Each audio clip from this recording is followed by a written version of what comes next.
হ্যাঁ, সমগ্র বিশ্ব আল্লাহর, এই বিশ্বের সমস্ত জমিনের মাঝে আমি রব্বে করিম এই মক্কার জমিনকে সবচেয়ে পবিত্র করে দিয়েছি। হারামাহা, আমি তাহরিম করে দিয়েছি। আমরা মাঝে মাঝে বলি এটা আমার দাদার মসজিদ, এটা আমার নানার মসজিদ, ইমাম চলে যাবে। কারণ মসজিদের সাথে ব্যক্তি সম্পর্কিত হয় না, মসজিদের সাথে মওলা সম্পর্কিত হয়।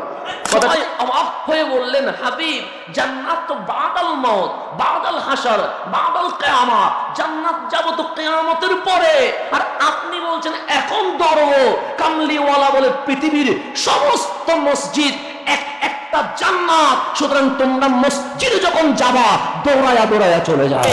কাবা দেখেছো, সওয়াব হবে, দোয়া করলে দোয়া কবুল হবে। হেরেমে গিয়েছো, নামাজ পড়ো, 1 লাখ হবে। মসজিদে আকসায় গিয়েছো, 25,000 হবে। মসজিদে নববীতে গিয়েছো, 50,000 হবে। কিন্তু আসল নিয়ামত কমা কমা।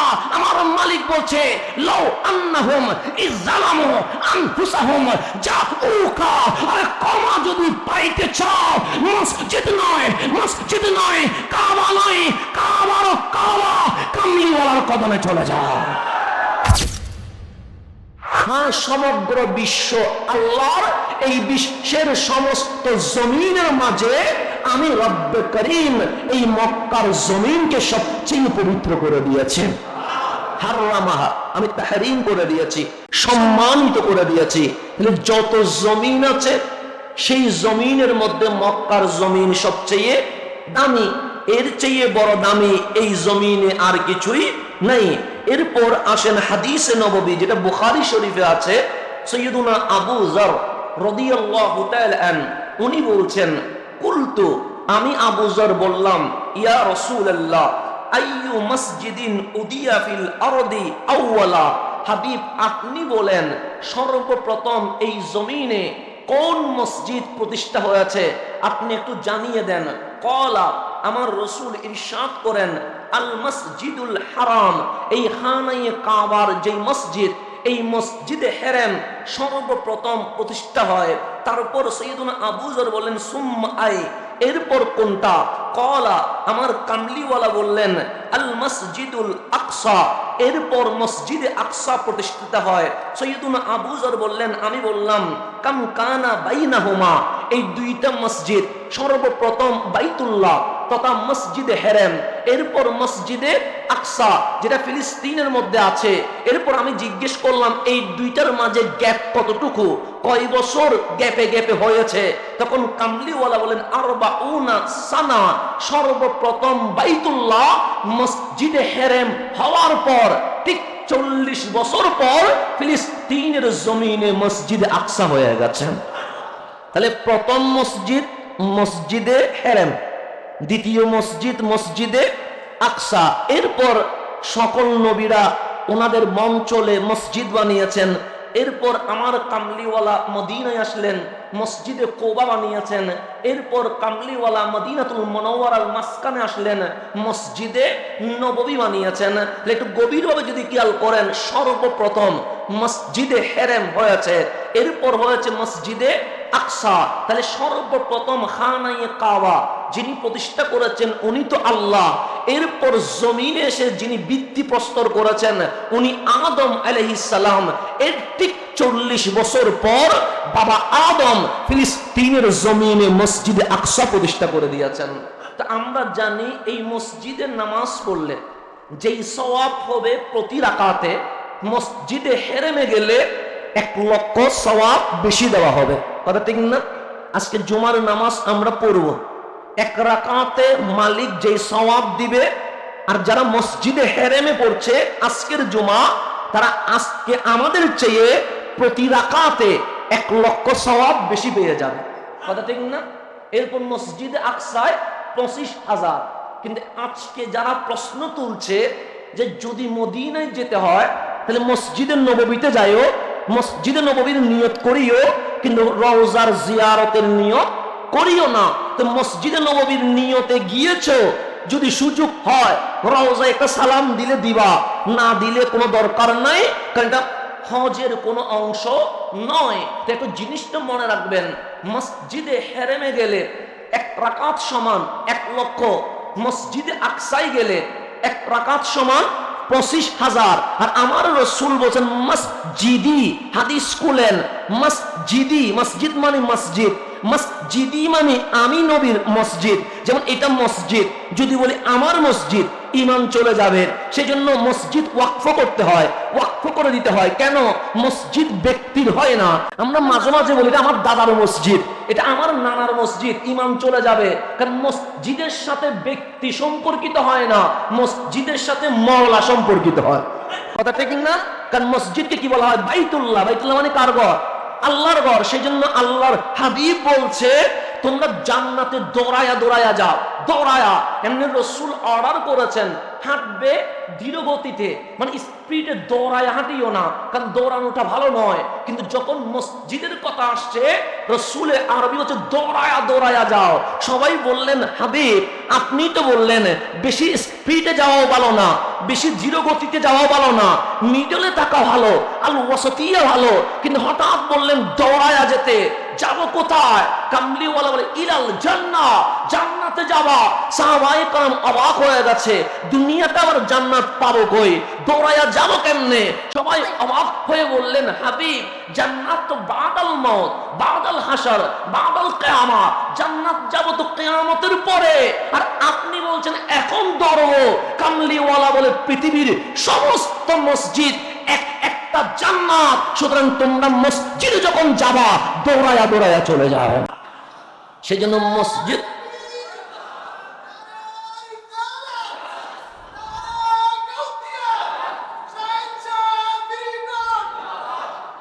এখন মসজিদকে ব্যক্তির সাথে সম্পর্কিত করা যাবে না, বলা যাবে না এটা আমার বাবার মসজিদ, বলা যাবে না। বাংলাদেশে অনেক সময় এগুলো হয়। সেজন্য দাদার মসজিদ বিদায়, সেখানে মোতোয়াল্লি ওনাকেই হতে হবে। সেই জন্য মারামারি বাজে আরেকটা মসজিদ হয়। এগুলো সবগুলো মসজিদে দেরারের হুকুমে চলে যাবে। আমাদের বাংলাদেশে হয় 10 হাত দূরে আরেকটা কি আছে মসজিদ। এগুলো কেন হয়? ওই বংশীয় মারামারির কারণে হয়। এগুলো সব মসজিদে দেরারের হুকুমে চলে যাবে। মসজিদ নিয়ে কোনো বাপদাদা চলে না, মসজিদ নিয়ে বংশ পরম্পরা চলে না, মসজিদ নিয়ে কোনো প্রকার গ্রুপিং চলে না। মসজিদ নিয়ে আজ বাংলাদেশে নিউজ হয়, আপনারা দেখেছেন এক মসজিদের কারণে 7টা মসজিদ হয়েছে। কিছুদিন আগে দেখলাম প্রত্যেকটা মসজিদে দেরারের হুকুমে চলে যাবে, একটারও নামাজ কবুল হবে না। কেন? বাপ দাদা নিয়ে মারামারি করছে। তাহলে মসজিদ আমার বলা যাবে না, বললে ঈমান শেষ। মসজিদ বাবার বলা যাবে না, ঈমান শেষ। মসজিদ দাদার বলা যাবে না, ঈমান শেষ। মসজিদ নানার বলা যাবে না, ঈমান শেষ। কেন? ওয়াকফ করে দাও। ওয়াকফ কার নামে? মাওলাকে দিয়ে দাও। মসজিদ আল্লাহর, জমিনও আল্লাহর, মসজিদও আল্লাহর। তো দুনিয়াতে কেউ আমার মসজিদ বলতে পারে না, কিন্তু আমার হাবিব কামলিওয়ালা বলছে মসজিদি, আমার মসজিদ, আমার মসজিদ, আমার মসজিদ। পৃথিবীর জমিনে কেউ আমার মসজিদ বলতে পারে না। আমার ভাই বলতে পারে, আমার ঘর বলতে পারে, আমার বাড়ি বলতে পারে, আমার গাড়ি বলতে পারে, কিন্তু আমার মসজিদ বলতে পারে না। কিন্তু কামলিওয়ালা বলে যেই মসজিদের ডেলি 5 বার আমি কদম রাখি, যেই মসজিদের দেওয়ালে আমি হেলান দেই, যেই মসজিদের মিম্বরে আমি বসি, যেই মসজিদের মিম্বরে আমি সংসদ সাজাই, যেই মসজিদের দরবারে বসে আমি সমস্যার সমাধান করি, মসজিদি। সেই জন্য এটার নাম মসজিদে আকসা নয়, এটার নাম মসজিদে হেরাম নয়, এটার নাম মসজিদে নববী। নববী মানে নবীর মসজিদ, নবীর মসজিদ। কামলি বলে মসজিদি। কেউ যদি আমার মসজিদে আসে 1 রাকাতে 50,000 সওয়াব হয়ে যায়। তার মসজিদে, আমার মসজিদে। নবী বলছেন মসজিদি। কেউ যদি আমার মসজিদে আসে 1 রাকাতে কত হবে? তাহলে প্রথম মসজিদে হেরেম, এরপর মসজিদে আকসা। হেরেম হচ্ছে 1 লাখ, আর আকসায় গেলে কত? 25। আর কত 1400-1500 বছর আগে কামলিওয়ালার পবিত্র হাতে হইল মসজিদে নববীটাকে আমার নবী 2nd স্টেপে নিয়ে এসে বলছে মসজিদি। আমার মসজিদে আসলে কয় হাজার? 50,000। তো নবীর মসজিদে আসলে যদি যেখানে নবীজির কদম লেগেছে, যেখানে নবীজির জিসমে আথার লেগেছে, যেখানে নবীজির পিঠ মোবারক লেগেছে, ওই মসজিদে আসলে যদি 50 হয়, যেখানে কামলিওয়ালা খুদ নিজেই আসে, ওখানে গেলে কি হবে? যেখানে কদম লাগছে এখানে আসলে কয় হাজার? আর যেখানে খুদ নিজেই আছে সেখানে গেলে কি হবে?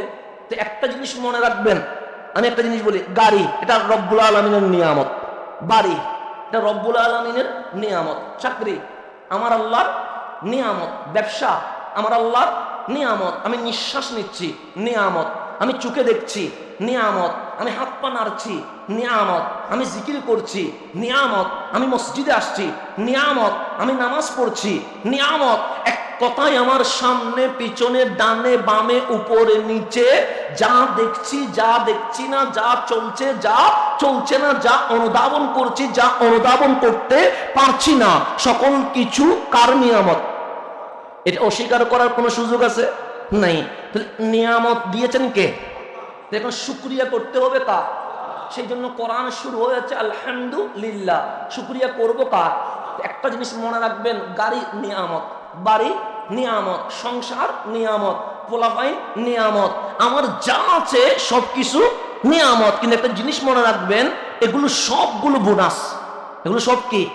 বোনাস। এগুলো বোনাস থাকলেও যা, না থাকলেও আপনার 10টা বিল্ডিং আছে, মারা যাবেন, তো থাকলেও যা না থাকলেও তা। রিক্সাওয়ালা বিল্ডিং ছাড়া চলতে পারছে না, পারছে তো, তাহলে এগুলো বোনাস না? রিক্সাওয়ালা যদি রিক্সা একটা দিয়ে চলতে পারে, আমার 10টা বিল্ডিং এর দরকার নাই, তো আমিও যদি আল্লাহ আমাকে বিল্ডিং না বানাইতেন আমি ওইভাবে চলতাম, তাহলে এটা আমার কি? বোনাস। আমার সন্তান না হলেও আমার জীবন চলবে, কিন্তু সন্তান হয়েছে এটা আমার বোনাস। আমাদের জীবন এতটুকু না আসলেও চলতো, মালিক যদি নিয়ে যেত সমস্যা নাই, তাহলে এই জীবনটা আমার বোনাস। আমি নামাজ পড়ছি এটাও কি? বোনাস। কিন্তু আসল নিয়ামত হচ্ছে যদি মালিক আমাকে ক্ষমা করে দেয়, এটার চেয়ে বড় নিয়ামত আর কিছুই নাই। আপনি সমগ্র কিছু কামাই করলেন, যেমন ধরেন বুশ, ধরেন না, বুশের কি নাই? সব আছে তো। আমেরিকার দুবার প্রেসিডেন্ট হয়েছে, ক্ষেপণাস্ত্র আছে, সেনাবাহিনী আছে, র্যাব, পুলিশ, আর্মি আছে, ক্ষমতা এত বেশি, ইরাক, আফগান সবগুলো কি করে দিয়েছে? নাশ করে দিয়েছে। উনি কথা বললে বাংলাদেশের প্রেসিডেন্ট, আমরা কাফা দূরের কথা, বাংলাদেশের প্রেসিডেন্টও কি হচ্ছে? কাফা শুরু হয়ে গেছে। সব আছে না নাই? আছে। নাই কি ওনাদের জীবনে নাই এরকম কিছু আছে? সব আছে। কিন্তু কাল হাসরের ময়দানে যখন দাঁড়াবে তখন হিসাব হবে কি হবে না? হবে। আল্লাহ বলবে সম্পদ, উনি বলবে আছে। টাকা, উনি বলবে আছে। মানুষ, উনি বলবে আছে। পাওয়ার, উনি বলবে আছে। দাপট, উনি বলবে আছে। অস্ত্র, উনি বলবে আছে। মিলিয়ন বিলিয়ন ডলার, উনি বলবে আছে। সব আছের কাতায় আছে, কিন্তু মালিক যেটার কারণে মাফ করবে দেখা গেল সেটাই নাই। তাহলে সবগুলো কি আছে, কিন্তু মূল জায়গায় ঈমানের বেলায় আল্লাহ কি মাফ করবে? আল্লাহ বলবে যা, কোথায় চলে যা? জাহান্নামে চলে যা। এত কিছু থাকার পরেও মালিক যখন মাফ করে নাই, তখন ওনাকে যখন বলবে যা জাহান্নামে, উনি বলবে ইয়া লাইতানি কুনতু তুরাবা, কাশ আমি যদি মাটির সাথে মিশে যেতে পারতাম। তাহলে আজ ক্ষমতা স্টপ হয়ে গেছে, দাপট স্টপ হয়ে গেছে। ভাবছে আমি যদি আজ গরু ছাগল হইতাম, আমি যদি অন্তত কুকুর হইতাম, আমি যদি অন্তত শুকর হইতাম, তাও তো ভালো ছিল। কেন?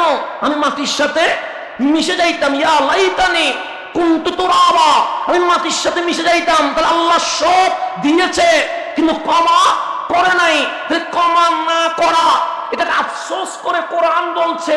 তারা বলবে ইয়া লাইতানি কুনতু তুরাবা, যদি কাশ এই গরু ছাগল মহিষের মতো মাটির সাথে মিশে যেতে পারতাম। কেন ক্ষমা হয় নাই? ক্ষমা হয় নাই। তো আল্লাহর কোরআন স্টাডি করে আমরা বুঝলাম যা নিয়ামত পেলাম সবগুলো বোনাস, শুধুমাত্র মাফ করা, ক্ষমা করে দেওয়া। আমার মালিক যদি বলে যা মাফ করে দিয়েছি, এটার চেয়ে বড় নিয়ামত আর কিছু নাই। তা আমার মালিক বলছে কাবা দেখেছো, সওয়াব হবে, দোয়া করলে দোয়া কবুল হবে। হেরেমে গিয়েছো, নামাজ পড়ো, 1 লাখ হবে। মসজিদে আকসায় গিয়েছো, 25,000 হবে। মসজিদে নববীতে গিয়েছো, 50,000 হবে। কিন্তু আসল নিয়ামত ক্ষমা, ক্ষমা। আমার মালিক বলছে লাউ আন্নাহুম ইযলামু আনফুসাহুম জাউকা, আরে ক্ষমা যদি পাইতে চাও, মসজিদ নয়, মসজিদ নয়, কাবা নয়, কাবার কাবা কামলিওয়ালার কদমে চলে যাও।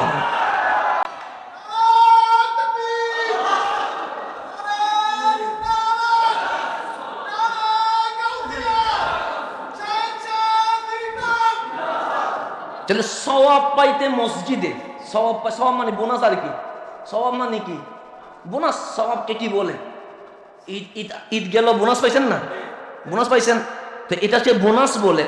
কিন্তু ক্ষমাটা হচ্ছে আসল ডিউটি। তো আল্লাহ হচ্ছে সওয়াব পাইতে, বোনাস পাইতে মসজিদে যাও, আর ক্ষমা পাইতে আমার কামলিওয়ালার কদমে যাও। এখানে জাউকা, কা মানে একটা শব্দ। হাবিব আপনার কাছে আসতে বলবেন। জাউ ইলাল মসজিদিল হেরেম বলে নাই, ইলা মসজিদ আন-নববী বলে নাই, ইলাল মসজিদ আল আকসা বলে নাই, যে জাউকা, হাবিব আপনার কাছে আসেন। তো হাবিব বলছে, আমি বলি নাই, বলছে কে? আর 1 লক্ষ সওয়াব এটা বলছে হাবিবে, এটা রসুলে আরবি বলছে যে সওয়াব কত লাখ, মসজিদে হেরেমে 1 লাখ, এটা কোরআন বলে নাই, এটা রহমতুল্লিল আলামিন। মসজিদে নববীতে 50,000, এটা কোরআন বলে নাই, এটা রহমতুল্লিল। মসজিদে আকসাতে 25,000, এটা কোরআন বলে নাই, এটা রহমতুল্লিল। মসজিদে কওবাতে 2 রাকাত নামাজ পড়লে কবুল উমরার সওয়াব, এটা কোরআন বলে নাই, এটা বলছে রহমতুল্লিল। তা আল্লাহ বলছে হাবিব আপনি যেহেতু কাউসারিয়তের শান পেয়েছেন, আপনি বেশি বেশি করে বোনাসের কথা বলছেন, কিন্তু আসল জিনিস মাফ। মাফ, এই মাফ কোথায় পাবে আপনি বলিয়েন না, কারণ নিজের শান নিজে বলে না, আর হাবিবের শান তো মাহবুব বলবে। হাবিবের শান কে বলবে? তো আমি বলছি জাউকা, যদি মাফ নামের আসল জিনিসটা চাইতে চাও, মসজিদ নয়, যাবে কোথায়? হাবিবের কদমে। সেজন্য অনেক আশিক আছে হজে যায় নিয়ত করে, যাব তো নবীর কদমে, সুযোগ পাইলে তওয়াফ করব। এটা আশিকদের নিয়ত। আর কি আশিকের নিয়ত? হাসান আল বসরির নিয়ত আর আমার নিয়ত কি এক করতে পারবেন না? এরকম নিয়ত আশিকের নিয়ত। যাব তো কামলিওয়ালার কাছে, সুযোগ পাইলে কি করে নিব? এটা ইমাম মালিকের নিয়ত, আমার নিয়ত না। এটা সৈয়দুনা মালিকের নিয়ত। যাব তো নবীর কদমে, সুযোগ পাইলে তওয়াফ করে নিব, সুযোগ পাইলে। কিন্তু এটা আগের নিয়ত করছে কামলিওয়ালার। কেন? আসল নিয়ামত মাফ। মাফ। তো আল্লাহ বলছে হাবিব যদি আপনার কদমে চলে এসে, ওদের ডিউটি একটা, ওর আপনাকে সামনে রেখে রহমানের দরবারে ক্ষমা চাইবে, তা আপনি চুপ থাকলে হবে? যে ওয়াস্তাগফার লাহুমুর রাসূল, আপনিও তাদের পক্ষ হইয়া মালিকের দরবারে সুপারিশ করতে থাকবেন, আর আমি গ্যারান্টি ওয়ারেন্টি দিচ্ছি তাদের জীবনের গুনাহ মাফ করে দিব। আমার হাবিবের শান তো কাউসারিয়তের কথা, ঠিক না? তো আল্লাহর হাবিব বলেন আমার কাছে আসলে শুধু গুনাহ মাফ হবে তা নয়, আমার পাশে লাগানো মসজিদ যেটা বানাই দিছি, ওখানে আসলে একটা বোনাসও দিব, সেটা হচ্ছে 50,000 সওয়াব মিলে যাবে। এখন উম্মত বোনাসের মাহফিল করে, কিন্তু আসল নিয়ামতের মাহফিল করে না। তো এখন আপনি বোনাসের কথা বলেন যে এখানে গেলে এটা হবে, এখানে গেলে এটা হবে। আরে মাফ ছাড়া জান্নাত মিলে না। মালিক যদি বলে মাফ করি নাই, 1 লক্ষ সওয়াব দিয়ে কি করবেন? মালিক যদি বলে মাফ করি নাই, 50,000 দিয়ে কি করবেন? মালিক যদি বলে মাফ করি নাই, 25,000 দিয়ে কি করবেন? কিছু করতে পারেন? আপনি কি আল্লাহকে বলতে পারেন নামাজ পড়ছি সওয়াব দিতে হবে? বলতে পারবেন? সুযোগ আছে? আপনি বলছেন আল্লাহ বলছেন আলাইসাল্লাহু বিআহকামিল হাকিমিন, তুমি কি আহকামুল হাকিমিনকে এখনো মনে করতে পারছো না? ওখানে তোমার কি কথা চলবে? তোমার কি অবজেকশন চলবে? এখানে তোমার কি শুনানি চলবে? এখানে তোমার কি কথা শোনা হবে? আরে বিচার তো আমি করব, বিনা বাক্যে কোনো কথাই চলবে না। আমি আল্লাহ যারে ইচ্ছা মাফ করব, এখানে কেউ কথা বলার সুযোগ নাই। আমি আল্লাহ যারে ইচ্ছা জাহান্নামে দিব, এখানেও আওয়াজ করার কোনো সুযোগ নাই। এটা রব্বে করিম বলছে বিচার আমার কাছে। তো সেখানে আপনি কেমনে বলবেন আমি জুমা পড়ছি সওয়াব দিবা না কেন? আমি নামাজ পড়ছি সওয়াব দিবা না কেন? আল্লাহ বলছে দিব না। তোরা আমি নিঃশ্বাস দিয়েছিলাম, তোকে আমি চোখের জ্যোতি দিয়েছিলাম, তোকে আমি রিজিক দিয়েছিলাম, তোকে আমি পানি দিয়েছিলাম। মালিক বলল আবার এখানে কি চাস? সব তো দুনিয়াতে নিয়ে নিয়েছিস, আবার এখানে কি? তো রব্বে করিম আপনাকে যদি ফেলে দেয়, বের করে দেয়, এখানে কিছু করার কোনো সুযোগ আছে? নাই। আল্লাহ বলছে আসল নিয়ামত হচ্ছে মাফ, ক্ষমা। দুনিয়াতে তুমি আবু জাহেলের মতো দাপটওয়ালা হতে পারো, তুমি আবু লাহাবের মতো ক্ষমতাধর হতে পারো, তুমি উতবা সাইবার মতো হিংস্র হতে পারো, কিন্তু যদি তুমি আমার বেলালের মতো আশিকে রাসূল হতে না পারো, এই ক্ষমতা, এই দাপট, এই উগ্র তোমার জীবনে কোনো উপকার আসবে না। তা আমি যেটা বলতে যাচ্ছিলাম, মসজিদ নিজের বলা যায় না, কিন্তু যখন মসজিদের নববী বলছে হাবিব বলছে মসজিদি, আমার মসজিদ। সেদিন থেকে নাম হয়ে গেছে মসজিদে নববী, নবীর মসজিদ, নামই নবীর মসজিদ। আপনি নিয়ত করবেন যাব নবীর মসজিদে, কেমন বেহায়া নিয়ত করছে যাব কার কাছে? নবীর মসজিদে। এই বেহায়া এতটুকু বলতে পারছে না যে যাব নবীর কাছে, যাব কার কাছে এটা বলতে পারছে না। আল্লাহ যেন তাদেরকে ওই কথাটা বলার তৌফিক নসিব করে। আমরা কাউকে বদদোয়া করি না, আমরা সব সময় কি করি? দোয়া করি। এটা আমাদের অভ্যাসের মধ্যে ছিল, নিয়ম হচ্ছে আমরা বদদোয়া করবো না, আমরা দোয়া করবো। এখন আসেন আদবের জায়গায়। তাহলে মসজিদ হয়েছে সর্বপ্রথম মসজিদে হেরেম, এরপর হয়েছে মসজিদে আকসা। আমার নবী এসে মসজিদ যেটার দামি করলেন এটার নাম মসজিদে নববী। এই হচ্ছে ইতিহাস। এখন আসেন রসুল আসলেন হজে, এখানে হজের কথাও চলে আসছে। সেদিন আবার ঈদের দিন, মানে কোরবানির কথাও চলে আসছে। তা আমরা কোরবানি করলে কি করি? যেমন আমরা যখন রমজানে ঈদের নামাজ পড়ি, কিসের নামাজ? ঈদের নামাজ। আমাদের মুসল্লিরা যতক্ষণ ইমাম খতিব নায়েবে ইমাম ওনাদের সাথে মোলাকাত করে না ততক্ষণ যায় না, কথা ঠিক না? কিন্তু যেদিন কোরবানির নামাজ হবে সেদিন বলে মোলাকাত পরে, আগে জবে করে আসে। মসজিদ আগে কি হয়ে যায়? খালি হয়ে যায়। কথা দেখুন, তখন মনে মনে বলে কখন তাড়াতাড়ি শেষ করে। হুজুর মোনাজাত লম্বা করা যাবে না, খুতবা লম্বা করা যাবে না, তাকরীর লম্বা করা যাবে না, নামাজ লম্বা করা যাবে না, বাস্তবতা তো। তা আমরাও এরকম, আমরা যখন খতিব হয় নাই আমরাও তো এটাই করছি, এটা সত্য কথা। এখানে লুকানোর কিছুই নাই, আপনার দোষ দিয়ে লাভ নাই, সেটা আমারও তো ছিল। তো আমি খতিব হইছি বিধে আমি বেজে গেছি, না আমিও দুধ দিতাম, তো যেটা সত্য কথা। মিম্বরে যেহেতু আমি উঠে গেছি, আমার দায়িত্বের কারণে আমাকে শেষ মুসল্লি পর্যন্ত কি করতে হচ্ছে। তা আমি যদি খতিব না হইতাম হয়তো বা আপনাদের সকালের আগে আমি চলে যাইতাম। স্বাভাবিক দায়িত্ব আমাকে এখানে দাঁড় করে রাখছে, সুতরাং দোষীটা আপনার বললে ভুল হবে, সবারই একই। তাহলে কোরবানি আসলে একটু তাড়াহুড়া বাড়ি কি বাড়ে না? বাড়ে। যেমন আমি কোরবানি দিন দেখলাম 8টার ভিতর সব শেষ, আলহামদুলিল্লাহ। আলহামদুলিল্লাহ আমাকে দ্রুত বিদায় দিয়ে দিয়েছেন, আমি তো খুশি হয়েছি, কারণ আমি অনেক জায়গায় যেতে পারছি না। আপনারা যদি আমাকে দাঁড় করে রাখতেন তাহলে আমার তারা অনেকক্ষণ সময় যাইত এবং আমার সমস্যাও হয়ে যেত। আলহামদুলিল্লাহ, তো কোরবানিতে আমার দ্রুত চলে যায়। তো এখানে কোরবানিও ছিল এবং ঈদের দিনও ছিল, আবার হজের দিনও ছিল। এখন আসেন, একদিকে 16 লক্ষ সাহাবী, একদিকে 16 লক্ষ সাহাবী সবাই কোরবানি করবে, কারণ হজে আসছে। হজ করলে কোরবানি করতে হবে কি হবে না? হবে, স্বাভাবিক বিষয়। আপনি হজে যখন গেছেন আপনার উপর কোরবানি দম দেওয়া কি হয়ে গেছে? ওয়াজিব হয়ে গেছে। আপনি কোরবানি করবেন, এতে কোনো সন্দেহ? আপনি বাংলাদেশে আছেন, কোরবানি ওয়াজিব হলে করবেন, ওয়াজিব না হলে ছেড়ে দিলেন, কোনো সমস্যা। হজে যখন বলেন তাহলে 16 লক্ষ সাহাবী কুরবানি করবে, কামলিওয়ালাও কুরবানি করবে ঠিক ঈদের দিন। হজ শেষ করে ক্বালান নবী, এটা আমার কথা না, এটা বুখারী মুসলিমের কথা। ক্বালান নবী সাল্লাল্লাহু আলাইহি ওয়াসাল্লাম বিমিনা, আমার নবী মিনায় মিম্বরে দাঁড়ালেন, ইরশাদ করলেন, আতাদরুনা আইয়ু ইয়াউমিন হাযা, তোমাদের মধ্যে কেউ কি আছে আজকের দিবসটা নাম কি জানো কি না? কেউ আছে? যেমন আমি যদি জিজ্ঞেস করি আজকের দিনের নাম কি, জুমার দিন বলবেন না?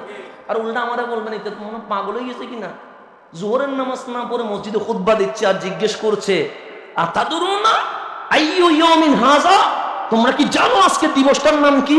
আপনারা বলবেন হুজুর আপনি জুমার দিন দাঁড়াইছেন, মিম্বরে জুমার খুতবা দিচ্ছেন, আজকে ইয়াউমুল জুমা, জুমার দিন, তো সেদিন ঈদের দিন। কামলিওয়ালা বলছেন আতাদরুনা, তোমরা কি জানো আইয়ু ইয়াউমিন হাযা, এই দিনটার নাম কি তোমরা জানো? 16 লক্ষ সাহাবী যারা হজে আসছে ওরা কি জানে না আজকে ইয়াউমুন নাহার, কুরবানির দিন? জানে না? ওরা কি জানে না এটা ঈদের দিন? জানে কি না?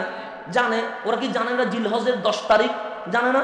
জানেন 16 লক্ষ, এখানে 16 লক্ষ হবে? হবে না, হাজারের মধ্যে ধরেন, ওখানে লক্ষ পার হয়ে গেছে। কলু 16 লক্ষ সাহাবী, সৈয়দুনা সিদ্দিক আকবর থেকে শুরু করে আখের তক সবাই হাত তুলে বলছেন আল্লাহু ওয়া রাসূলুহু আলাম, আমরা কিছুই জানি না, আল্লাহ এবং রাসূলই জানে। আদব কারে কয় শিখের, এটা বুখারী মুসলিম, আমার না। আবার আপনি বলবেন মনে আমি বানাই নিয়ে আসছি মনে হয়, না না। আমি যদি জিজ্ঞেস করি একজন না একজন বলবে এটা জুমার দিন, বলবে স্বাভাবিক। আমাকে জিজ্ঞেস করলে আমি বলবো জুমার দিন, কয়টা বাজে, 12টা বাজে বলবো। কিন্তু 16 লক্ষ সাহাবী একজনও থেকে অনেকে সিদ্দিক আকবর সোহবত বেশি পেয়েছে, এরকমও আছে, অনেকে কম সোহবত পেয়েছে, এরকম আছে না? সেই দিনও মুসলমান হয়েছে, এরকমও তো আছে। যে আজকেই কি হয়েছে, মুসলিম হয়েছে, এরকম আছে না, তো ওনাকে কি আদব শিখাইছে? উনি তো বলতে পারতেন আজকে ঈদের দিন, কিন্তু হাবিবের সোহবতে আসতে দেরি সেকেন্ড লাগে না, আদব শিখে ফেলছে। সোয়া লক্ষ বলছে আজকে কোন দিন আমরা জানি। এর আগের হাদিস, মানে এটা যেটা বলছি আব্দুল্লাহ ইবনে ওমর রাদিয়াল্লাহু আনহু বুখারী, এর আগের হাদিস। এখানে জিজ্ঞেস করছে তোমরা কি জানতে না দিবসটার নাম কি? জানি তো। তো রাসূলুল্লাহ সাল্লাল্লাহু আলাইহি ওয়াসাল্লাম কত সুন্দর করে জিজ্ঞেস করছে আতাদরুনা আইয়ু ইয়াউমিন হাযা, তোমরা কি জানো দিবসটার নাম কি? তোমরা একজনও বললা না কেন? জানতাম এটা কোরবানির দিবস, জানতাম এটা ঈদের দিন, জানতাম এটাতেই হজের দিন, কিন্তু বলি নাই কেন? আমাদের মন তো জানে না। কামলিওয়ালা জিজ্ঞেস করেছে কেন? হয়তো আমার নবী দিবসটার নাম চেঞ্জ করে দিত। আমার নবী যদি বলতো আজকে ঈদের দিন নয়, আজকে মুহররমের দিন, সেটা মুহররম হয়ে যেত। আরে আদব কাকে বলে? আমার রাসূল ফাকালা, কামলিওয়ালা বললেন ফাইন্না হাযা ইয়াওমুন হারাম, আজকের দিনটা হচ্ছে সম্মানিত দিবস, এটার চেয়ে বড় সম্মানী দিবস আর হতে পারে না। এরপর আল্লাহ রাসূল বলছেন আফাতাদরুনা আইয়ু বালাদিন হাযা, তোমরা কি জানো যেই মিনার উপর দাঁড়িয়ে আমি বক্তব্য দিচ্ছি এই বলদ শহরের নাম কি? তোমরা কি জানো? যেমন আমরা যদি বলি এইটার নাম কি, আমরা বলবো শাহজাহানপুর, কথা ঠিক না? রেলওয়ে কলোনি বলবো, তাহলে আমরা তো নাম বলবো। রাসূলে পাক আছেন কোথায়? মিনায়। জায়গার নাম কি? মক্কাতুল মুকাররমা। জানে কি জানে না সবাই? তো রাসূল আরবি বলছেন আফাতাদরুনা, তোমাদের মধ্যে কেউ আছো আইয়ু বালাদিন হাযা, আজকে দিবসটার নাম কি? কলু, তারা বললেন আল্লাহু ওয়া রাসূলুহু আলাম, আমরা জানি না এটার নাম কি, আল্লাহ এবং রাসূলই জানেন। কেন জানেন না?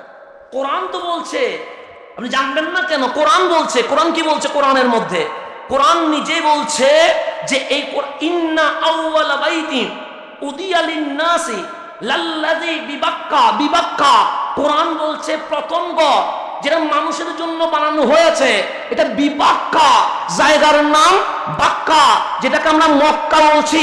কোরআন বলছে এটার নাম কি? বাক্কা। আমার আল্লাহর কোরআনের আয়াত আগে নাজিল হইছে।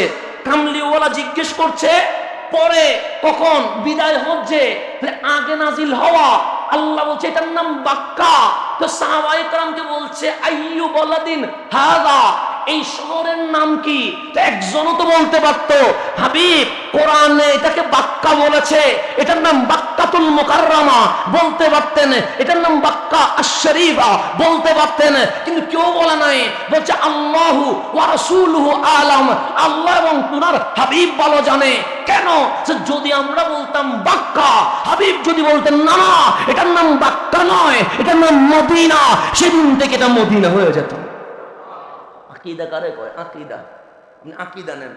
তারপর আমার রাসূল বললেন ক্বালা বালাদুন হারাম, এটা হচ্ছে পবিত্র শহর। এটা কি শহর? এরপর আমার রাসূল বলেন আফাতাদরুনা আইয়ু শাহরিন হাযা, তোমরা এই মাসটার নাম জানো? তো মাসের নাম কি? জিলহজ। জানো তোমরা এই মাসের নাম? ক্বালু, ওনারা বললেন আল্লাহু ওয়া রাসূলুহু আলাম, আমরা জানি না এই মাসের নাম কি। হাবিব বললেন শাহরুন হারাম, এটা পবিত্র শহর। দেখেন আদব কারে কয়? আদব এই জিনিসটা মসজিদে গৌসুল আজমে শেখানো হয়, এটা অন্য কোথাও শেখানো হবে না। এটা কাদরিয়াতে শেখানো হয়, এটা খানকাতে শেখানো হয়, এটা দরবারে শেখানো হয়, এটা পীরের মজলিসে শেখানো হয়, এটা অন্য কোথাও শেখানো হবে না। আদব আমরা কোনো ব্যক্তি থেকে শিখি নাই, আদব আমরা সাহাবী রাসূল থেকে শিখেছি। যারা রাসূলের পাশে ছিলেন ওনাদের থেকে শিখছি। আপনি অবাক হয়ে যাবেন, আমি কামলিওয়ালার কি বলবো, আপনি অবাক হয়ে যাবেন। আমরা চুল রাখি কয় সিস্টেমে? 3 সিস্টেম, হয়তো বেশি ছোটো, না হলে এই যে মাঝারি সিস্টেম, না হলে বাবরি সিস্টেম। কয়টা সিস্টেম হলো? 3টা। কেউ কি মেয়ের মতো চুল রাখে? না, এটা দেখতে বিশ্রী দেখা যায়, মানুষ হাসবে, কারণ ও যখন পিছনে হেঁটে যাবে মানুষ পিছন থেকে ছেলে না মেয়ে, এটাই তো সমস্যায় পড়ে যাবে, কথা ঠিক না? যারা ইফতিজিং করে তারা সমস্যায় পড়ে যাবে, বলবে এটা ছেলে না মেয়ে, সমস্যা হয়ে যায়। তো চুল লম্বা হলে ঝামেলা হয় কি হয় না? হয়। তো একজন সাহাবী ছিলেন, উনি চুলটাকে মেয়েদের মতো যেটা কুফা করে, নাকি এটার নাম কি বলে? হ্যাঁ কুফা, এটুকু করে চুল বেঁধে রাখতেন। আর যখন বসতেন চুলটা খুলে দিতেন, খুলে দিলে চুলটা মাটিতে গিয়ে পড়তো। উনি যে বসছে চুল কোথায় গেছে? তো মাটিতে। তো লম্বা চুল রাখলে মানুষ একটু টিটকারি করে না, বলছে এটা কিছুক্ষণ চুল মাটিতে পড়ে গেছে, মেয়ের মতো চুল। তো দুই একজন সাহাবী বলছেন, ইয়া রাজুল, হে পুরুষ, মেয়ের চুলটাকে কোমর পর্যন্ত, তুমি তো ছেলে, তোমার চুল নিচে পড়ে গেছে মাটিতে, কাটতে পারো না? আমি জীবনে কাটবো না। সে কেন? বলছে কামলিওয়ালা একদিন আমার এই চুলের উপর হাত রেখেছিল। আমার রাসূল একদিন কি রেখেছিল? আর এই বাচ্চা আছে না, বাচ্চা দুষ্টামি করলে আমরা গরম হয়ে যায়, স্বাভাবিক, আমাদের নফসানিয়তের কারণে। কিন্তু রহমতুল্লিল আলামিন কি গরম হতে পারে? এটা রহমত নিয়ে আসছে, রউফুর রহিম হয়ে আসছে, এটা গরম হয় কেমনে? গরমের মেশিন আল্লাহ আমাদেরকে দিছে, হাবিবকে দেয় না। হাবিব তো শুধু মাফ করতে জানে, কথা ঠিক না? রাসূল পাক যখন নামাজ শেষ করতেন, বাচ্চারা দৌড়ায়া লাইন ধরে দাঁড়িয়ে যেতেন। আমার রাসূল যাওয়ার সময় সবার মাথায় হাত বুলাইয়া দিতেন। এটা রাসূলের পাকের সুন্নাহ ছিল প্রতি নামাজে, শুধু জুমার দিন না, 5 ওয়াক্ত নামাজেও বাচ্চারা রাসূলের পাক বের হচ্ছে দরজার সামনে দাঁড়িয়ে যাবে। কেন? আজ কামলিওয়ালা নূরানি হাত লেগে যাবে। তো ওই সাহাবী দেখছেন যে আমার কামলিওয়ালা বাচ্চাদের হাতে কি রাখেন, বাচ্চাদের মাথায় হাত রাখেন। বসে এই সুযোগটা আমার বয়স হওয়ার কারণে আমি নিব না, এটা তো হতে পারে না। তো বাচ্চারা যখন লাইন ধরে দাঁড়িয়েছে, রসুলে আরবি যাচ্ছে আর হাত মাথায় বুলিয়ে দিচ্ছে, উনি তাড়াতাড়ি পাগড়িটা খুলে মাথাটা গায়ে দিচ্ছে। আমার রসুল ওনার মাথার উপরও হাত বুলাই দিছেন, বলছে এই চুল কাটি কেমনে? এই চুলের উপর তো রহমতে আলম হাত দিয়ে দিয়েছেন। আমি সেদিন থেকে আর চুল নাপিতের দোকানে যায় নাই, নসিহত করে গেলাম মরণ পর্যন্ত এই চুল কাটবো না। যেদিন মরে যাব সেদিন আমার চুলগুলো কাটবা না, এই চুল সহ দাফন করে দিবা। কারণ মুনকার নাকির যখন আসবে আমাকে সওয়াল করার আগে আমি বলে দিব কামলিওয়ালা যেই চুলে হাত দিয়েছে ওই চুল নিয়েই তো কবরে আসছে। সাহাবী কারে, সাহাবী ওনাদেরকে বলে আশেক কারে। আপনার আমি এশক আপনাকে কি বুঝাবো? আপনি তো এটা দিয়ে বুঝতে চেষ্টা করেন, আপনি কখনো এটা দিয়ে বুঝতে ট্রাই করেন নাই। আশেক কারে, চুল কাটে নাই জীবনে, কেন? একবার কামলিওয়ালা হাত দিয়েছেন মাথা, ওই মাথার উপর চুলের উপর যে রসুলে পাকের হাত লেগেছে সেটা আর নাপিতের দোকানে যেতে পারে না, কোনো কেচি আর কাটতে পারে না। এটা এইভাবে লম্বা হতে থাকবে, যত দূর যায় মরণ পর্যন্ত চলতে থাকবে। মানুষ যা বলো আমি শুনবো, কারণ পাগল তো তারে কয় যারা একটু টিটকারি করে। তার পাগল হইলাম কেমনে? এখনো তো আমার কেউ মারেও নাই, কথা ঠিক না? এখন কিছু সমালোচনা করলে আমরা আতঙ্ক হয়ে যায়, ইস আমাকে নিয়ে কথা বলছে। তখন আমি ভাবি এখনো তো মাইর খাই নাই, খেদমত কোথায় গেল? দুই একটা গালি খাওয়াতে আমি স্টপ হয়ে গেলাম। আরে মাইর না খাওয়া পর্যন্ত তো পাগলও হতে পারি না, কথা ঠিক না? মাইর খাইলে না মানুষ বলবে পাগল, মাইর না খাওয়া পর্যন্ত পাগল হইতে পারবো। সেজন্য সুন্নিয়তের খেদমত কবুল হওয়ার জন্য শর্ত হচ্ছে মাইর খাওয়া। কি খাওয়া? সেই জন্য মিম্বর এখানে যারা দাঁড়াইছে ওরা মাইর খাইছে। আমি হুজুর থেকে হিসাব করেন, হিসাব করেন, সবাই মাইর খাইছে, শুধু খাই নাই আমি। আল্লাহ যেন আমারও খাওয়ার তৌফিক দান করেন। দরকার আছে, খেদমত কবুল হবে না, খাওয়ার দরকার আছে, এটা অস্বীকার করার কোনো সুযোগ নাই। সুন্নিয়তের খেদমত করতে গেলে কখনো গলা কাটতে হবে, কখনো পিঠের উপর তরবারির দাগ আসবে, আসতেই হবে, কখনো গাড়ি ভেঙে ফেলবে, ভাঙতেই হবে, কখনো টায়ার ছুড়াই ফেলবে, ধরতেই হবে, গালাগালি করবে, করতেই হবে। কারণ পাগল তো তারে কয় যে মায়ের খাইতেই হবে, তাহলে পাগল হবে কেমনে? কথা ঠিক না? পাগলের জন্য এটা শর্ত। তা আমরা কামলিওয়ালার পাগল না, তো পাগল হইতে গেলে তো মায়ের খাইতে হবে। মাইন না খাইলে পাগল হই নাই, তার মানে বুঝতে হবে হোঁসে ঠিক, যাতে ঠিক, তালে মাতাল, তালে মাতাল যাতে কি ঠিক, এরকম পাগলে লাভ নাই। যাতে ঠিক তালে মাতাল হয়ে কোনো লাভ নাই, সেজন্য মায়ের খাইতে হবে। সেজন্য আহলে সুন্নাত ওয়াল জামাতের ওলামায়ে কেরাম সেই থেকে এই পর্যন্ত সবাই মায়ের খাইছে, খাই নাই এরকম কেউ নাই। সৈয়দুনা সিদ্দিক আকবর থেকে শুরু করেন, মাওলা আলী হয়ে, হাসনাইনে কারিমাইন হয়ে, ফারুকি, সবাই মায়ের খাইয়াছে। মায়ের খায় না এরকম কেউ নেই, খাইতেই হবে। মায়ের না খাইলে পাগল হবেন না। পাগল না হইলে আপনি রসুলের বাগের সামনে দাঁড়াইয়া যদি বলেন আমি পাগল, রসুল বলবে যাতে ঠিক তালে মাতাল, তুই পাগল, তুই তো মায়েরই খাস নাই। কথা নিষেধ, মাঝে মাঝে দোয়া করবেন আল্লাহ যেন মায়ের খাবার তৌফিক দান করে, কারণ এটা দোয়া করা দরকার। কারণ যাতে ঠিক হইলাম নাই, যাতেও পাগল হইতে হবে, তারপর এটাকে আশেক বলে। সেজন্য সাহাবী চুল ছেড়ে দিয়েছে, লম্বা হোক মানুষ পাগল বলো, এটা নিয়ে মস্কারি করো, ঠাট্টা করো, হাসি করো, হাসাহাসি লাফালাফি করো, আমি তো জানি এই চুলের উপর কার হাত পড়ে গেছে, তাকে মস্কারি করতে দাও, আমি আমারটা নিয়ে তাকে এতটুকুতে ইন্তেকাল করছে। হাদিসে লেখা আছে ওনাকে ওইভাবে চুল লম্বা অবস্থায় ওনাকে কি করে দিয়েছেন, দাফন করে দিয়েছেন। তা আপনাকে আমি কিভাবে বোঝাবো যে পাগল কারে কর, আপনার আমি কিভাবে বলবো যে পাগল আশেক কারে কর? এগুলাকে বুঝাইতে গেলে আপনাকে ওই জামানায় চলে যেতে হবে, ওই জামানায় চলে যেতে হবে। সেজন্য পাগল যখন পাগল হয়ে যায়, রসুলে আরবের শরীর মোবারক যখন জান ওয়াকফ হয়ে গেছে, তখন পড়ে আছে, ফারুক আজম তরবারি বের করে বলছেন, আমার নবীরে কেউ মরা বললে আমি গর্দান 2 ভাগ করে ফেলাম। এটারে পাগল বলে। এটা কে বলছে? নবী তো ঘুমাইছে। কে বলছে মারা গেছে? কেউ যদি মরা বলে 2 কূপ করে ফেলবো। সবাই দেখলেন ওমরকে থামানো যাবে না, সবচেয়ে যিনি নরম সিদ্দিক আকবর, উনি বলছেন আমাকে শক্ত হতে হবে, নাহলে ওমর তো থামবে না। মিম্বরে উঠে খুতবা দিয়েছেন। ফারুক আজম নরম হয়েছেন।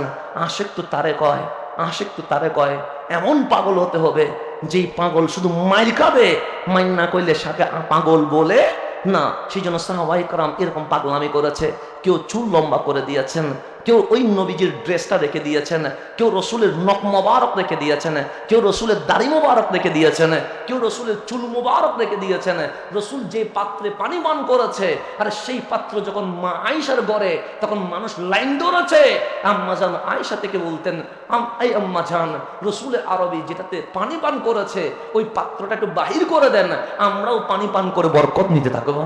এরকম ছিল পাগলামির দৃশ্য। এগুলাকে বলতে গেলে জুমার পর জুমা চলে যাবে, কিন্তু আলোচনা কি হবে না, শেষ হবে না। তো রসুল আরবি বললেন এই মাসটা পবিত্র মাস, তার দিবসটাও পবিত্র, মাসটাও পবিত্র, শহরটাও। এরপর রসুল আরবি কি বলছেন, ফাইন্নাল্লাহা হাররামা আলাইকুম দিমাআকুম ওয়া আমওয়ালাকুম ওয়া আরাদাকুম কাহুরমাতি ইয়াউমিকুম হাযা ফি শাহরিকুম হাযা ফি বালাদিকুম হাযা। এই তোমাদের শহরকে মালিক যেরকম পবিত্র করেছে, এই তোমাদের মাস জিলহজকে মালিক যেভাবে পবিত্র করেছে, এই ইয়াউমুন নাহার কুরবানি দিবসকে মালিক যেভাবে পবিত্র ঘোষণা করেছে, ঠিক তোমাদের জন্য মালিক তোমাদের জান মাল ইজ্জতকেও পবিত্র করে দিয়েছে। দেখেন বসে কাবা যেরকম পবিত্র, তোমার ইজ্জতও সেরকম পবিত্র। জিলহজ যেরকম পবিত্র, তোমার মালও সেরকম পবিত্র। এই বলার শহর মক্কা যেরকম পবিত্র, ঠিক তোমার রক্তও সেরকম পবিত্র। তা আল্লাহ আপনাকে কি মেসেজ দিয়েছেন এই হাদিসের মাধ্যমে? কারণ রসুলের হাদিস কৌলকার, আল্লাহর কালাম তো আল্লাহর। তুই কি কথা বলছেন যে তুমি মানুষকে কষ্ট দিয়ে 1000 বার কাবায় গেলেও কোনো কাজ হবে না। এটাই বলছেন যে শহরে জিলহজ যেরকম পবিত্র, মক্কা নগরী যেরকম পবিত্র, ইয়াউমুন নাহার কুরবানির দিবস জিলহজের 10 তারিখ যেরকম পবিত্র, তোমাদের জান, তোমাদের মাল, তোমাদের ইজ্জতও সেরকম পবিত্র। তুমি কাউকে খুন করে হেরেমে গেলে কোনো কাজ হবে না। তুমি কারো ইজ্জত লুণ্ঠন করে হেরেমে গেলে কাজ হবে না। তুমি কারো মাল বক্ষণ করে হেরেমে গেলে কোনো কাজ হবে না। ঠিক মানুষকে, মানুষের রক্ত, মানুষের জান, মানুষের মাল, মানুষের ইজ্জত যিনি দিতে পারে, উনি যদি কাবায় যায় তাহলে উনি নিজেই পবিত্র হবে। মানুষ কষ্ট দিয়ে হজ করে কোনো লাভ নাই, এটাই বোঝাচ্ছেন। সেই জন্য আউলিয়া কারাম আমাদেরকে সবক দিয়েছেন। সুফিয়ায়ে কারাম সৃষ্টির সেবার মধ্য দিয়ে সস্তা রাজি হয়। কিসের মাধ্যমে? সৃষ্টির সেবার। এটা তরিকতের সবক, এটাই হাদিস থেকে আমরা পেয়েছি। এখন আসেন আমার কামলিওয়ালা মক্কা নগরীকে কিরকম ভালোবেসেছেন। হাদিস তিরমিজি শরীফে আছে, দুটো আমি যেটা বলবো, সাইয়্যিদুনা ইবনে আব্বাস রাদিয়াল্লাহু তাআলা আনহুমা বলছেন, ক্বালা রাসূলুল্লাহ সাল্লাল্লাহু আলাইহি ওয়াসাল্লাম লিমাক্কাতা, আমার কামলিওয়ালা মক্কার সামনে দাঁড়িয়ে মক্কাকে ইশারা করে হাতের আঙ্গুল মোবারক তুলে বলছেন, মা আতিয়াবাকি মিন বালাদিন ওয়া আহাব্বাকি ইলাইয়া, হে মক্কা, তোমার চেয়ে পুত পবিত্র এই জমিনে আর কোনো জমিন নাই। আমি ভালোবাসি যেই জমিনকে, সেই জমিনের মধ্যে তোমার চেয়ে বেশি আর কাউরে ভালোবাসি নাই। কাকে বলছেন? মক্কাকে বলছেন। এর উপর কি বলছেন? লৌলা আন্না কওমি আখরাজুনি মিনকা মা সাকানতু গায়রাকা, হে মক্কা, আমার কওম যদি আমারে বের করে না দিত, আমি নবী এই মক্কার জমিন ছাড়া অন্য কোনো জমিনকে পছন্দই করতাম না, শুধু তোমাকেই ভালোবাসতাম। এরপর হযরতে আব্দুল্লাহ ইবনে আব্দি ইবনে হামরা আজ-জুহরি উনি বলছেন রাদিয়াল্লাহু তাআলা আন, উনি বলছেন রাসূলের পরে পাঁচ যখন মক্কা থেকে বের হয়ে গেছে, হিজরত করবে, রাআইতু, আমি নিজের চোখে দেখছি। সাইয়্যিদুনা আব্দুল্লাহ বলছেন রাসূলুল্লাহ সাল্লাল্লাহু আলাইহি ওয়াসাল্লাম কামলিওয়ালাকে ওয়াকিফান আলাল হাজওয়ারা, হাজওয়ারা নামক জায়গায় রাসূল দাঁড়িয়ে আছে, যেটা মক্কা আর মদিনার মধ্যবর্তী স্থান। যখন হিজরত করছে হাজওয়ারাতে দাঁড়িয়ে কামলিওয়ালা বলছেন ওয়াল্লাহ, আল্লাহর কসম, ইন্নাকি লাখাইরু আরদিল্লাহ, নিশ্চয়ই তুমি আল্লাহর জমিনের মধ্যে সবচেয়ে উত্তম। ওয়া আহাব্বু আরদিল্লাহি ইলাল্লাহ, আল্লাহর পুরা মাখলুকাতের মধ্যে যত জমিন আছে সমস্ত জমিনের মধ্যে আমার মালিক তোমাকেই সবচেয়ে বেশি ভালোবাসে, তোমার চেয়ে বেশি অন্য কাউরে ভালোবাসে না। এরপর আমার রাসূল বলছেন লাউলা ইন্নী উখরিজতু মিনকা মা খারাজতু, যদি আমার কওম আমাকে বের করে না দিত, আমি কখনো মক্কা ছেড়ে চলে যেতাম না, আমি কখনো ইয়াসরাবকে মদিনায় বানাইতাম না। কিন্তু তোমার থেকে আমার কওম আমাকে বের করার কারণে আমি ইয়াসরাবকে মদিনায় মুনাওয়ারা বানায়া দিছি। এরপর কামলিওয়ালা বলছেন তোমরা নিয়ত করিও, কি করিও? নিয়ত করিও। কিসের নিয়ত? আমরা নিয়ত করি না যে যদি কাশ আমার মরণটা যদি এই জায়গায় হয়, এরকম নিয়ত করি কি করি না? প্রত্যেক প্রবাসী মনে মনে নিয়ত করে আমার মরণটা যেন আমার এলাকায় হয়। কারণ প্রবাসে আছে, ওখান থেকে মারা গেলে লাশ আনতে কত কষ্ট, আর ওখানে যদি দাফন হয় জিয়ারত হবে কি হবে না এটার কোনো গ্যারান্টিও নাই, ওয়ারেন্টিও নেই। আর এলাকায় হলে মসজিদে জিয়ারতের মধ্যে জিয়ারত হয়ে যাবে, প্রত্যেকের নিয়ত আছে না? নাই, আছে। কিন্তু কামলিওয়ালা বলছেন যখন আমি ইয়াসরাবকে মদিনা বানিয়ে দিয়েছি, তুমি তাওয়াফ কাবাই করিও, হজ কাবাই করিও, কিন্তু মরণের নিয়তটা মদিনায় করিও। সাহাবায়ে কেরামকে বলতেন তোমরা যখন তাওয়াফ করতে যাবা দ্রুত চলে আসিও, আমরা বলবো বেশি দিন থাকিও। কিন্তু কামলিওয়ালা বলছে তাওয়াফে যখন যাবা, উমরায় যাও, হজে যাও, দ্রুত কোথায় চলে আসবা? মদিনায় চলে আসিও, বেশি দিন স্টে করিও না। কেন? হায়াত মতের বিশ্বাস নাই। তাওয়াফ মক্কায় হোক, লাব্বাইক আল্লাহুম্মা লাব্বাইক, মক্কায় হোক, কিন্তু মরণটা যেন মদিনায় হয়। কারণ আমি নবী তো মদিনাকে কি করে নিয়েছি?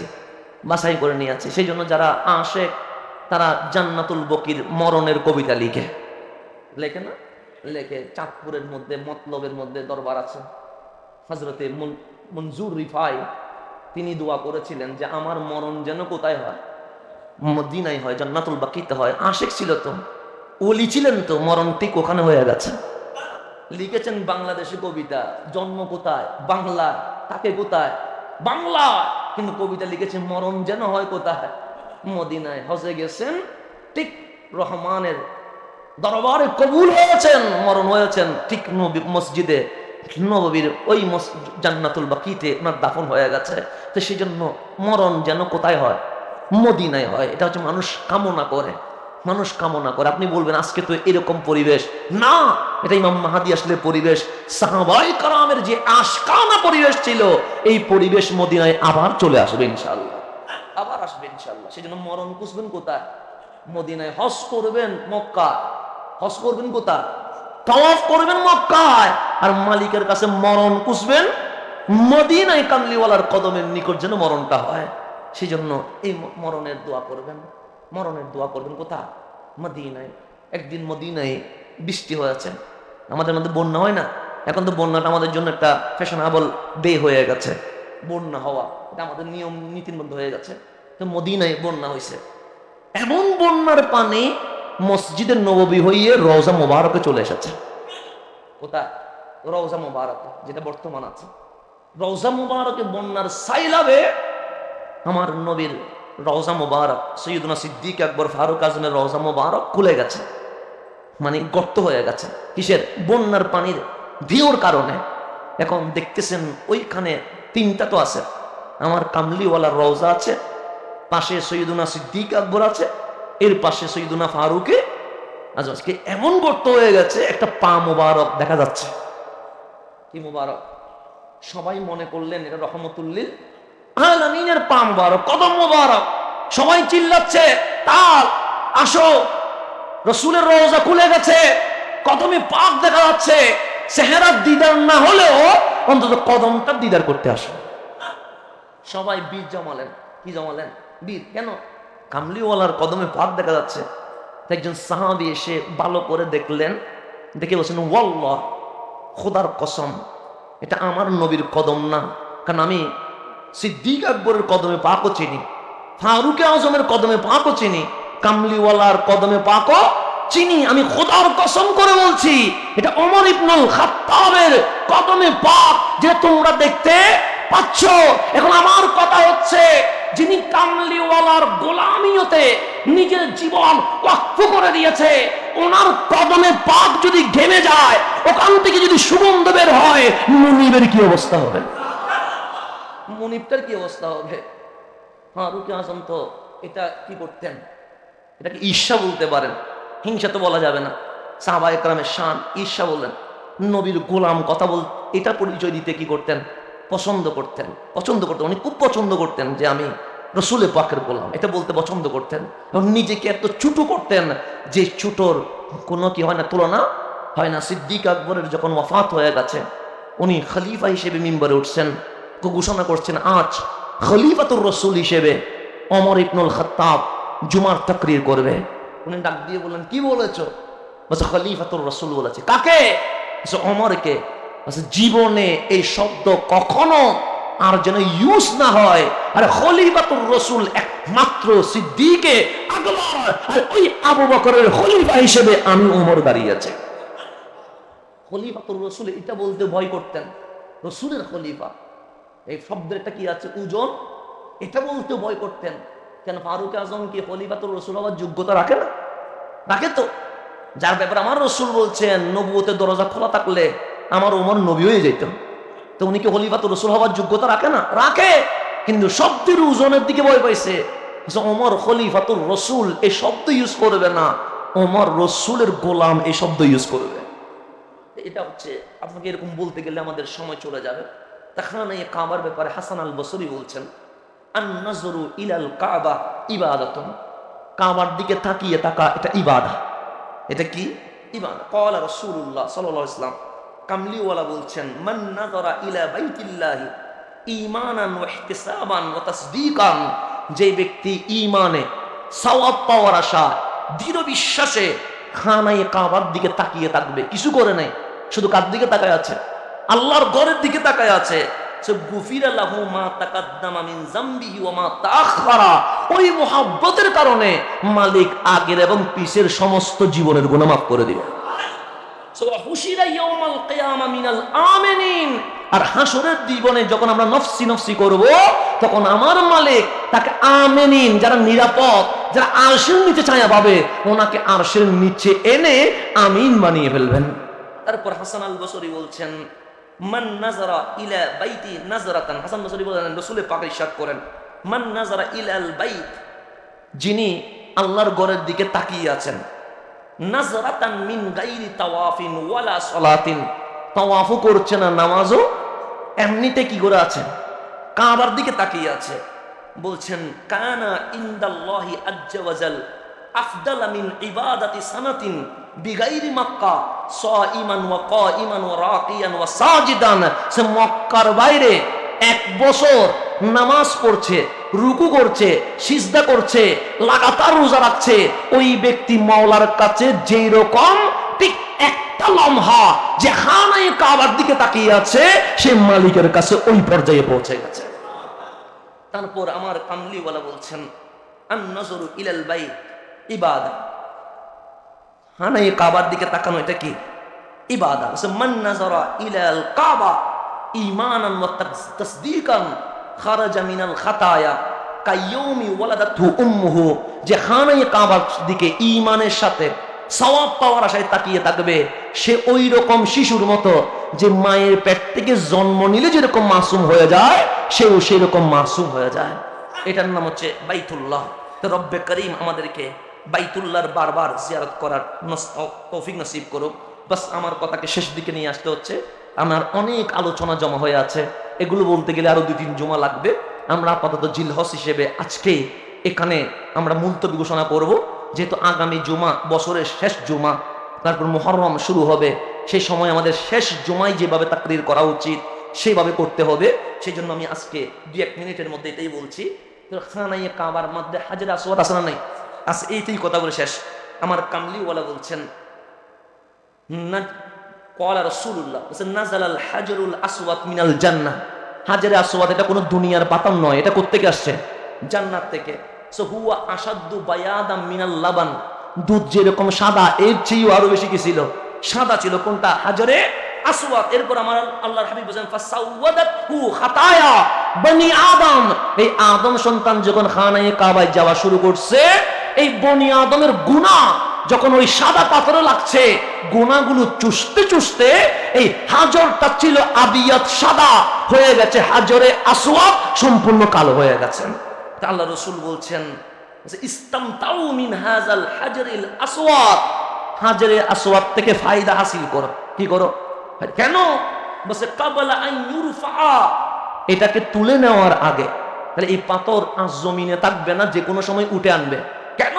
বসে ফা ইন্নাহু খারাজা মিনাল জান্নাহ, এটা জান্নাত থেকে বের হইছে। আন্নাহু লা ইয়ামবাগি লিশাইইন খারাজা মিনাল জান্নাহ আল্লাহ ইয়ারজিআ ইলাইহা ক্বাবলা ইয়াউমিল কিয়ামাহ।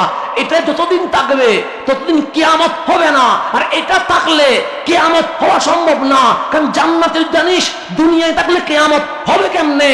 তো আমার মালিক যেদিন এটা জান্নাতে নিয়ে যাবে, কিয়ামত হওয়ার কাজ শুরু হয়ে যাবে। তো আল্লাহর হাবিব বলে এটা যতদিন আছে নিয়ামত মনে করে ফায়দা হাসিল করো। কারণ দললেও ইবাদত, শুইলেও ইবাদত, চুমা দিলেও ইবাদত, গুনাহ জটতেই থাকে। তো কাবার সাথে যেগুলো লাগে সবগুলো কি হয়ে যায়?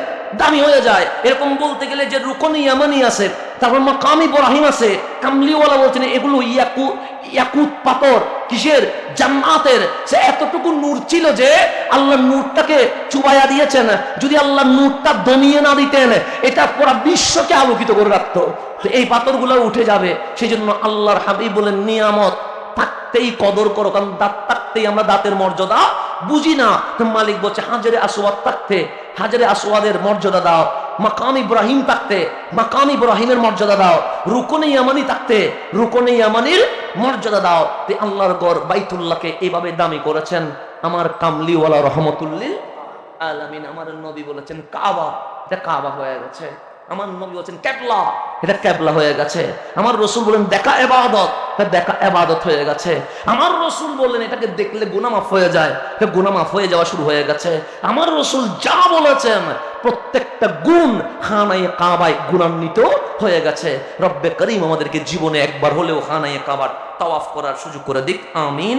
আজকের জুমায় আমরা এই জুমা একত্রিত করে আমরা এটাই বোঝাতে চেয়েছি, বাইতুল্লাহর চেয়ে দামি আর কিছুই নাই। আল্লাহর হাবিবের কারণে এই বাইতুল্লাহ কি হয়ে গেছে? দামি হয়ে গেছে। রব্বে করিম এই দামি জিনিসের দাম হিসেবে সম্মান করার আমাদেরকে যেন তৌফিক নসিব করেন।